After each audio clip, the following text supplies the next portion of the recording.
परिंदे शुमार करना कि फिर हम बताएंगे कि किस किस पे वार करना है। अभी तो परिंदे शुमार करना है, फिर बताएंगे कि किस किस पे वार करना है। बड़ा गुरूर है जालिम सरकारों तुझे, मगर हम सबको जिद है कि दरिया को पार करना। समय समय पर ये सरकारें दलाल भांड कॉर्पोरेट दरबारी मीडिया के माध्यम से ये चेक करती हैं कि मूर्खता कितनी बची है। मीडिया का रोल देखिए, आपको याद है कि मोनोचुआ कब आया था? याद है? किसकी सरकार थी? अटल बिहारी वाजपेयी की। मीडिया ने बताया था कि मोनोचुआ आया, मगर यहां बैठा हुआ कोई शख्स बता दे कि उसके आसपास कहीं आया हो? आया किसी के यहाँ? लेकिन मीडिया ने बताया। मगर सवाल यही है कि आपने दो लोगों को पूछा पूरे जीवन में, या तो ब्यूरोक्रेट्स को या नेताओं को, और जब जरूरत पड़ी तो यही दोनों ने सबसे पहले पीट दिया। सबसे पहले बाबा साहब के, ज्योतिबा फूले के, पेरियार रामस्वरूप वर्मा के, ललई यादव के, कर्पूरी ठाकुर जी के, जग्गा बाबू कुशवाहा जी के पूरे संघर्षों का असली मजा लिया नेताओं ने और ब्यूरोक्रेट्स ने। आयोजित डिबेट करवाते हैं, ये संविधान का उल्लंघन ही तो है। तो मौजूदा जो कॉर्पोरेट मीडिया है वो संविधान के हिसाब से चल कहां रही है? वो तो अपने आकाओं के हिसाब से चल रही है, जितना पैसा डालेंगे उतना चलेगी। अब उसके बनिस्बत जो दूसरा मीडिया है जिसकी आप लोग तारीफ कर रहे हैं, उस मीडिया को चलाने के लिए अगर पसंद है, हो सकता है यहाँ 3 लोग जो हम लोग आए हैं, हो सकता है हम तीनों में से कोई पसंद ना हो आपको, कोई दिक्कत नहीं है। कोई तो पसंद होगा, आपके इर्द गिर्द गली मोहल्ले में कोई तो पसंद होगा कि ये लड़का अच्छा काम कर रहा है, अच्छी पत्रकारिता कर रहा है, उसी को सपोर्ट कर दो। अगर इस दलाल भांड कॉर्पोरेट दरबारी मीडिया को देखने के लिए पैसे खर्च करते हो तो अपने लोगों को आगे बढ़ाने में तकलीफ कहां है? लेकिन इतने से काम नहीं चलेगा कि अच्छा कर रहे हो, करते रहो। तुम कीबोर्ड कैसे खरीदोगे, 500 रुपए का माइक कैसे खरीदोगे, ये हम नहीं बताएंगे। तो ऐसे में तो वही लोग, वही तथाकथित लोग स्वाभाविक तौर पर कब्जा किए रहेंगे आपके ऊपर, जो अभी तक करते चले आए हैं। एक और महत्वपूर्ण बात, पैसे तो कोशिश करिए कि वो इडियट बॉक्स, जो इसको बुद्धू बॉक्स कहा जाता था, पहले वो बुद्धू बॉक्स हुआ करता था, अब हम लोगों को इडियट बना रहा है। तो कोशिश करिए कि उसमें पहले तो फिल्टर लागू करिए। महिलाएं कम आई हैं, हाँ एक समाधान ये भी है, बहुत सारे लोग कहते हैं भाई हम तो बदल गए, पत्नी नहीं मान रही, हम तो बदल गए, बच्चे नहीं मान रहे। उसका भी सॉल्यूशन है, सॉल्यूशन हर चीज का है, उसका सॉल्यूशन सामने है। 1 बार 2 बार 4 बार 5 बार जब ऐसे कार्यक्रमों में लेकर के आएंगे और हमारे जैसे लोग बताएंगे कि हमारी शादी को 4 साल हो गए, पत्नी करवा चौथ व्रत नहीं रहती, लेकिन हम तो जीवित हैं। आर.एस. पटेल जी जैसे लोग को बता दें कि हम 20 साल हो गए, हमारे यहाँ पर बैठे हुए लोग 30-40 साल वाले उदाहरण वाले भी होंगे, जब बताएंगे कि 40 साल हो गए मरे नहीं है बिना करवा चौथ के, तो कुछ तो ज्ञान चक्षु खुलेंगे। तो अल्टीमेट सॉल्यूशन ये है कि लाइए, यही तो सॉल्यूशन है, लाइए ऐसे कार्यक्रमों में, बैठाइए, ये सब बातें सुनवाइए, तो परिवर्तन अपने आप होगा। अब आप सुन के चले जाते हैं, घर में कुछ बताते नहीं है, फिर कहेंगे कि पत्नी नहीं बदल रही, बच्चे नहीं बदल रहे। माफ करिएगा, जो लोग कहते हैं कि घर में ये नहीं बदल रहे, हम बदल गए, वो खुद बदलने के लिए तैयार नहीं है। सुबह से शाम तक जिस एंटीना गिरोह को, जिस जनेऊ नेक्सस को गाली देते हैं, गाहे बगाए उसी को आर्थिक रूप से पैसा भी देते हैं कि लो हमारे आरक्षण के खिलाफ, हमारे नौकरियों के खिलाफ बसें भर लेना इस पैसे से। और जब वाहन खरीद के लाते हैं तो कैसे कहते हैं कि पैसा कम रह गया होगा खाने वाला, भाई भीड़ ले जाओगे हमारे खिलाफ तो खाने का भी पैसा चाहिए, तो लोग गाड़ी पूजन का पैसा लेते, इससे खाना खिला देना। अब नहीं कहना चाहिए, लेकिन मैं मेरे साथ यही दिक्कत है। कल राम कुमार जी मुझे लेने गए थे, राम कुमार चौधरी जी लेने गए थे, तो भाई मेरे ऊपर एहसान है, लेकिन मैं बुलाई इसलिए जाता हूं क्योंकि मैं झक्की हूं।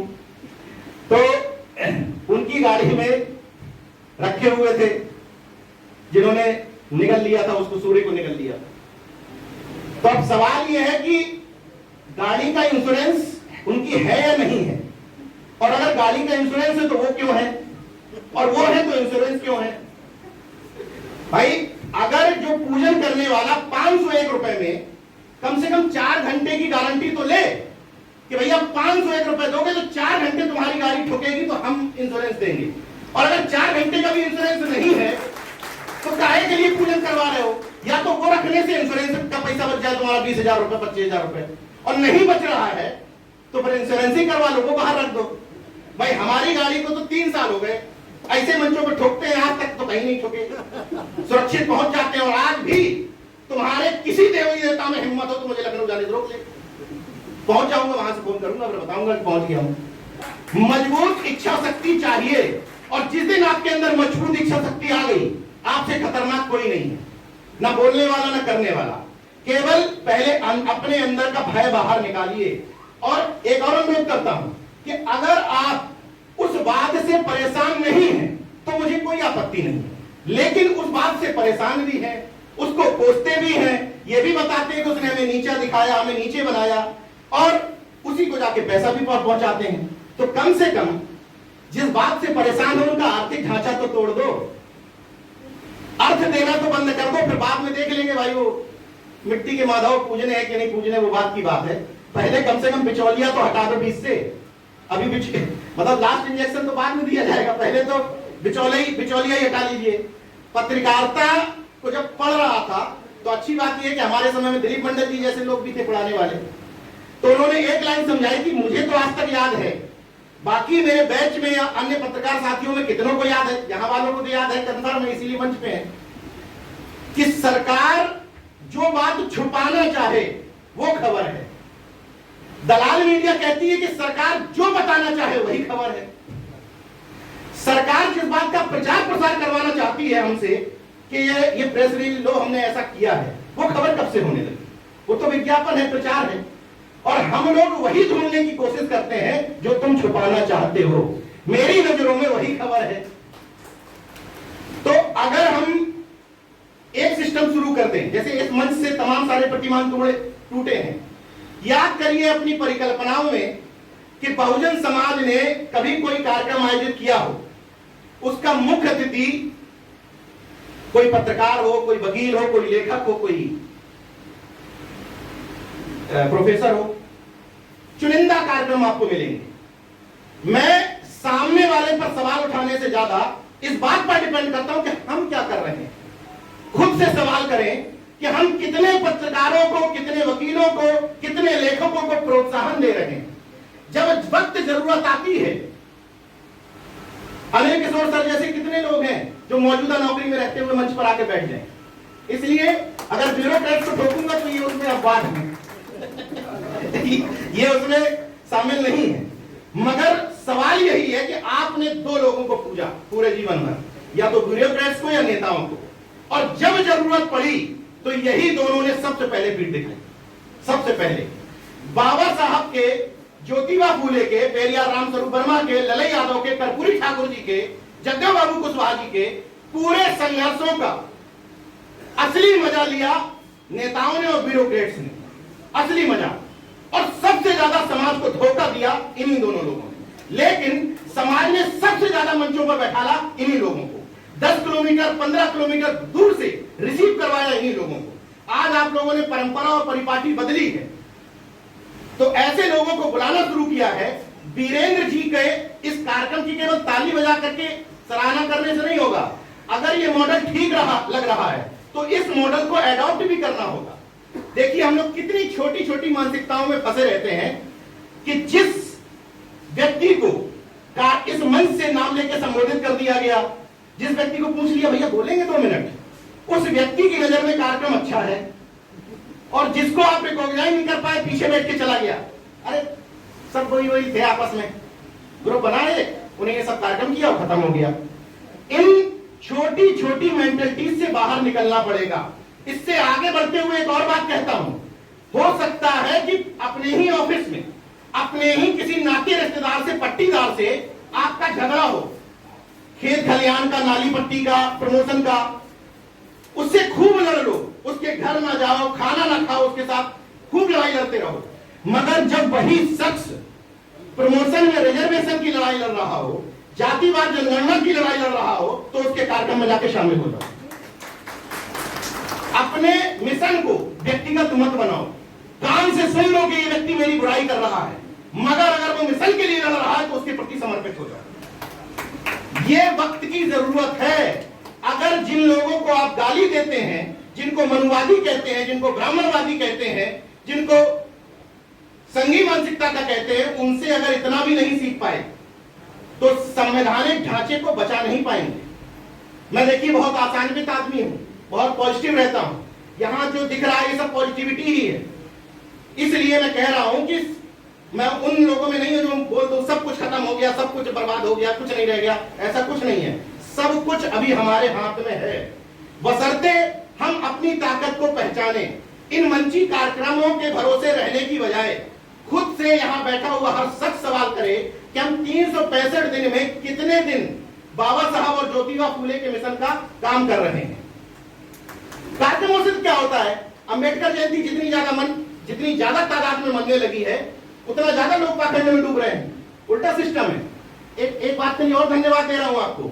एक और छोटी मानसिकता है, अगर बाबा साहब की जयंती 14 अप्रैल, ज्योतिबा फूले की जयंती 11 अप्रैल, बाबा साहब ने अपने जीवन में 3 लोगों को गुरु माना। किसको किसको किसको माना? बुद्ध को, कबीर और ज्योतिबा फूले को। तो अगर बाबा साहब के गुरु ज्योतिबा फूले की जयंती बाबा साहब के साथ ना मनाई जाए तो ये तो बाबा साहब के विचारों का अपमान है। मगर ऐसा हो रहा है। तमाम ऐसे आयोजन, मैं इस बार ये 16वीं अंबेडकर जयंती है, इन 16 अंबेडकर जयंती में महज 4 अंबेडकर जयंती ऐसी है जहां पर ज्योतिबा फूले इंक्लूड है, बाकी सिर्फ अंबेडकर जयंती मन रही है। हम और लक्ष्मण जी साथ में थे अलीगढ़ में, वहां भी अंबेडकर जयंती और ये साथ में थी। तो ये क्यों जरूरत है? भले ही दिखावे के लिए सही, दिखावे के लिए भी करो, भले ही कोई प्रजापति ना मिले फर्जी नाम लिख दो, भले ही कोई विश्वकर्मा ना लिखे नाम लिख दो, कोई कश्यप ना मिले, ये रोना मत रो कि मिल नहीं रहे। अगर नहीं मिल रहे तो आपने ईमानदारी से काम नहीं किया। मेरे जैसे व्यक्ति को 20 साल लग गए मानने में कि बाबा साहब हमारे हैं। फैक्ट बता रहा हूं इस मंच से, 20 साल लग गए, क्योंकि किसी ने पूछा ही नहीं, क्या कि जन्म ही नहीं लिया था हमने, तो हमें तो साबित करना है पग पग पर कि हमने अम्बेडकरवादी हैं। जन्म ले लेते तो जन्म से ही हो जाते। मैं जन्म वाला नहीं हूं, लेकिन कर्म वाला अम्बेडकरवादी हूं। चैलेंज देके कहता हूं, जयंती नहीं मनाता, ना फोटो डालता हूं बाबा साहब के साथ, लेकिन 365 दिन बाबा साहब के मिशन का काम करता हूं। गर्व और घमंड के साथ कह रहा हूं। तो अपने अपने वादों से थोड़ा थोड़ा बाहर निकलने की जरूरत है। एक और कॉन्सेप्ट शुरू हुआ है बहुजनवाद का, कि थोड़ा सा बदल गए अब हम, यार ये एक जाति से दुकानदारी चल रही है, ठीक ठाक तो बहुजन बनते हैं। तो बहुजन बनने में क्या करना है? एक अपनी जाति का महापुरुष, एक बाबा साहब अम्बेडकर बहुजनवादी, दूसरी जाति एक अपनी जाति का महापुरुष, एक डॉक्टर अम्बेडकर, ये भी बहुजनवादी। छौंका नहीं मारिए दाल में, मिक्स करिए, पंचमेल खिचड़ी बनाइए। मंच पर 10 लोगों में अगर 6 जाति के लोग नहीं हैं तो आप अम्बेडकरवादी नहीं हैं। अगर कार्यक्रम का आयोजक, मुख्य अतिथि, संचालक तीनों एक ही जाति का है तो आप अम्बेडकरवादी नहीं हैं। तीनों डिफरेंट चाहिए। इस खिचड़ी को बनाना पड़ेगा, यही वक्त की मांग है। मीडिया का रोल देखिए। आपको याद है कि मोनोचुआ कब आया था? याद है? किसकी सरकार थी? अटल बिहारी वाजपेयी की। मीडिया ने बताया था कि मोनोचुआ आया है, मगर यहां बैठा हुआ कोई शख्स बता दे कि उसके आसपास कहीं आया हो? आया किसी के यहां? लेकिन मीडिया ने बताया। मीडिया की भूमिका बता रहा हूं आपको। और अब फिर से वही सरकार है, विश्व के सबसे महान यशस्वी प्रधानमंत्री की इतने मजबूत और ताकतवर है कि भाई उसके बारे में बात करने की जरूरत ही नहीं है। एक्चुअल में मजबूत है, मुझे भी बड़ा गर्व होता है। तो उनके समय में आया चोटी कटवा, तो क्यों आया? समय समय पर ये सरकारें, इस दलाल भांड कॉर्पोरेट दरबारी मीडिया के माध्यम से ये चेक करती हैं कि मूर्खता कितनी बची है।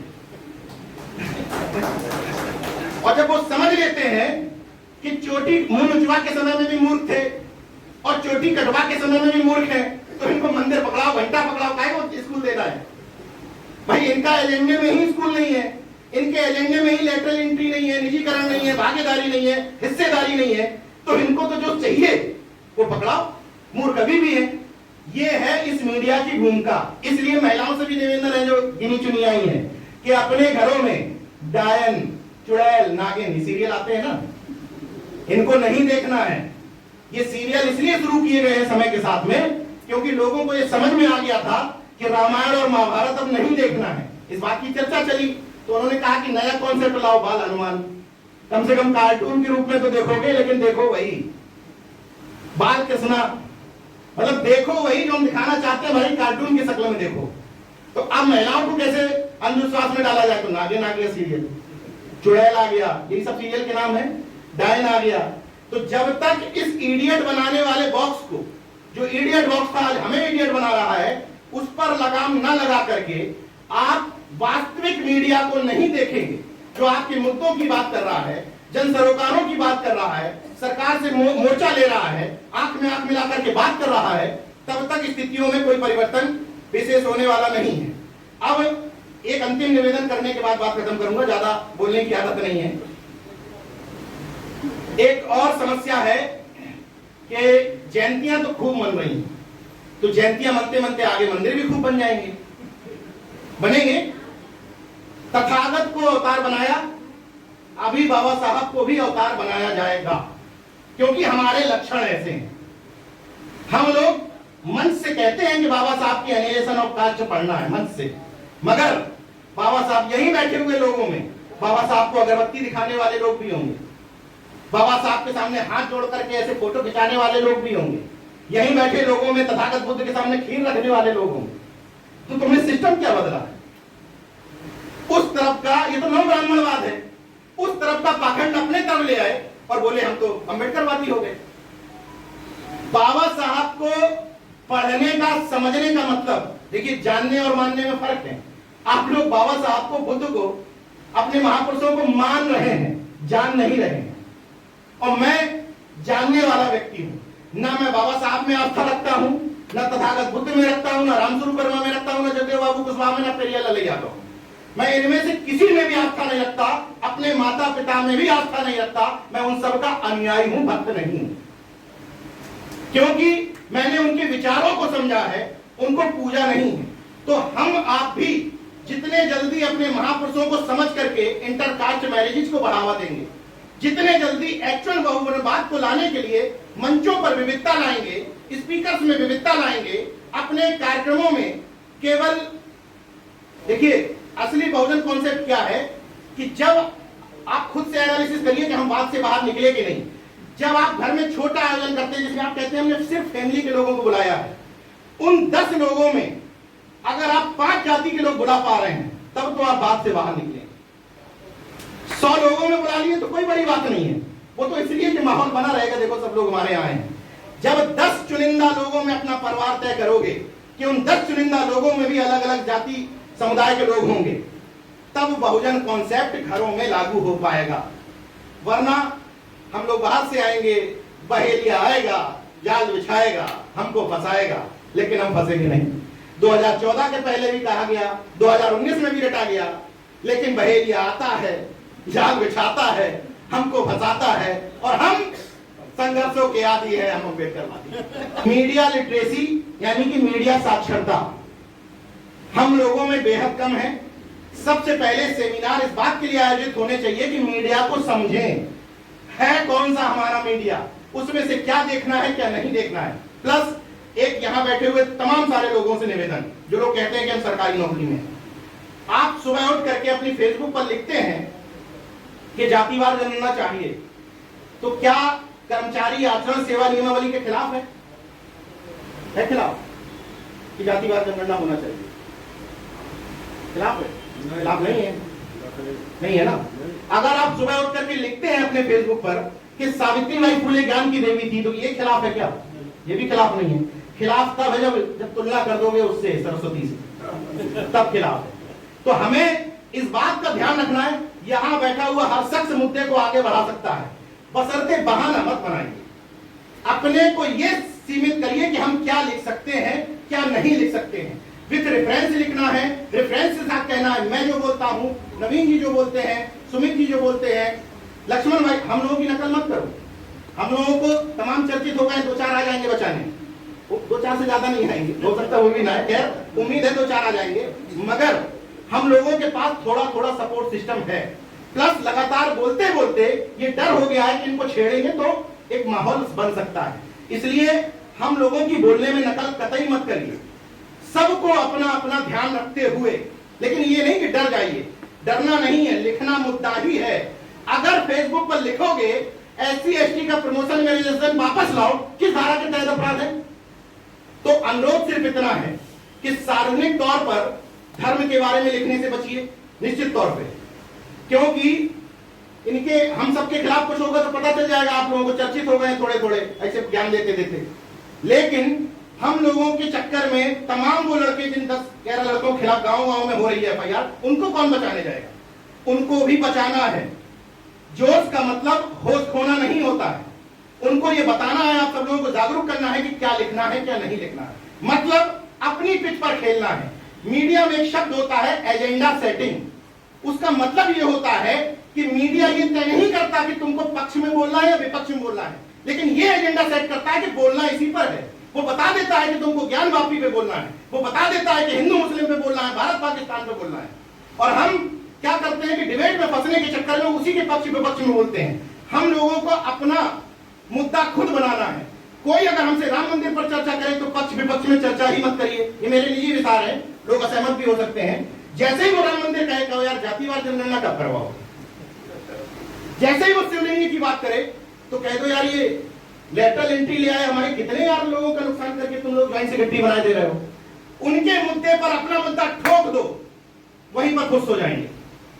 और उनके मुद्दे पर जितनी डिबेट करोगे, जितनी चर्चा करोगे, भाई कंगना राणावत पे चर्चा कर लो, क्या हासिल होगा बहुजन समाज को? उस तरफ बैठे हैं कंगना राणावत के समर्थन वाले, हम विरोध करने वाले, उस तरफ बैठे हैं हिजाब के समर्थन वाले, हम विरोध करने वाले, क्या हासिल होगा समाज को? शिवलिंग निकल आए और चाहे फपारा निकल आए, हमसे क्या लेना देना यार? जब विद्यालय की बात करोगे तो हम बीच में कूदेंगे। कहीं तो अपनी लिमिटेशन तय करनी पड़ेगी कि क्या हमारी पिच है और क्या नहीं है।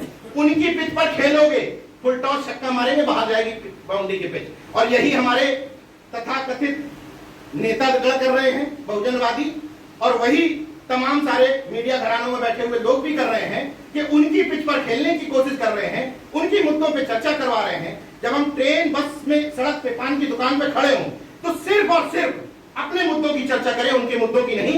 उनके मुद्दों के ऊपर उठा करके अपना मुद्दा ठोक दो, यही इन कार्यक्रमों की असली सफलता होगी। अंतिम लाइनों के साथ अपनी बात खत्म करता हूं। केनरा बैंक के तमाम सारे एम्प्लॉइज की तरफ से कहना चाहता हूं कि अभी तो परिंदे शुमार करना है, कि फिर हम बताएंगे कि किस किस पे वार करना है। अभी तो परिंदे शुमार करना है, फिर बताएंगे कि किस किस पे वार करना है। बड़ा गुरूर है जालिम सरकारों तुझे, मगर हम सबको जिद है कि दरिया को पार करना है। जय विज्ञान, जय संविधान। नेशनल दस्तक की आपसे गुजारिश है कि अगर इसको बचाना चाहते हैं तो नेशनल दस्तक को सब्सक्राइब करने के लिए रेड कलर के सब्सक्राइब बटन को दबाएं, फिर बेल आइकन की घंटी दबाएं। नेशनल दस्तक को बचाने के लिए बहुत जरूरी है कि हर खबर को शेयर करें, लाइक करें, कमेंट जरूर करें।